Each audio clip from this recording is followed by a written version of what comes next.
पक्ष चालवत असताना राष्ट्रवादी काँग्रेस पक्षाचे वरिष्ठ नेते असतील, प्रफुल्लभाई पटेल असतील, सुनीलजी तटकरे असतील, छगनरावजी भुजबळ असतील, या वरिष्ठ नेत्यांनी जो निर्णय घेतला असेल त्या निर्णयानुसार आजचा हा शपथविधी आयोजित केलेला आहे. शेवटी महाराष्ट्र राज्याचे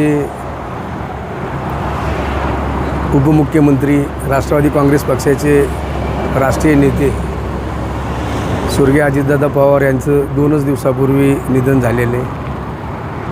तसं बघितलं तर संपूर्ण महाराष्ट्र या दुःखद घटनेमध्ये हळहळ करतो आहे आणि त्याच प्रसंगी आज महाराष्ट्राचे पहिल्या महिला पंतप्रधान उपमुख्यमंत्री म्हणून शपथ या ठिकाणी घेत आहेत. साहजिकच आहे, एक दुःखद घटना आहे आणि एक सुखद घटना आहे. त्यामुळं माझ्यासारख्या कार्यकर्त्याला आनंद बी तितकंच झालेलं आहे आणि दुःखद घटना झाल्यामुळं दुःखही तितकंच झालेलं आहे. पण शेवटी आदरणीय दादांनी महाराष्ट्रामध्ये राष्ट्रवादी काँग्रेस पक्षाची केलेली निर्मिती आणि राष्ट्रवादी काँग्रेस पक्षाच्या माध्यमातून संपूर्ण महाराष्ट्रामध्ये पक्षाचं उभं केलेले साम्राज्य, त्याच्या दृष्टिकोनातून आज हा खरं तर शपथविधी महत्त्वाचा मानला जातो. कुठेतरी घाई केली असं वाटत नाही, तर 2च दिवस झाले नाही. शेवटी पक्ष चालवत असताना राष्ट्रवादी काँग्रेस पक्षाचे वरिष्ठ नेते असतील, प्रफुल्लभाई पटेल असतील, सुनीलजी तटकरे असतील, छगनरावजी भुजबळ असतील, या वरिष्ठ नेत्यांनी जो निर्णय घेतला असेल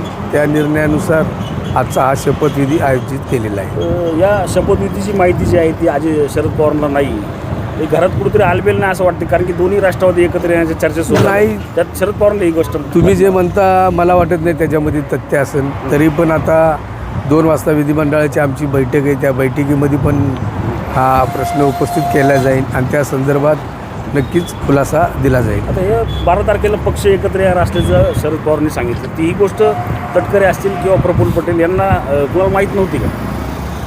प्रफुल्लभाई पटेल, सुनीलजी तटकरे हे राष्ट्रवादी काँग्रेस पक्षाचे ज्येष्ठ नेते. या सर्व गोष्टीची कल्पना या दोन्ही नेत्यांना असेल असं मला वाटतं.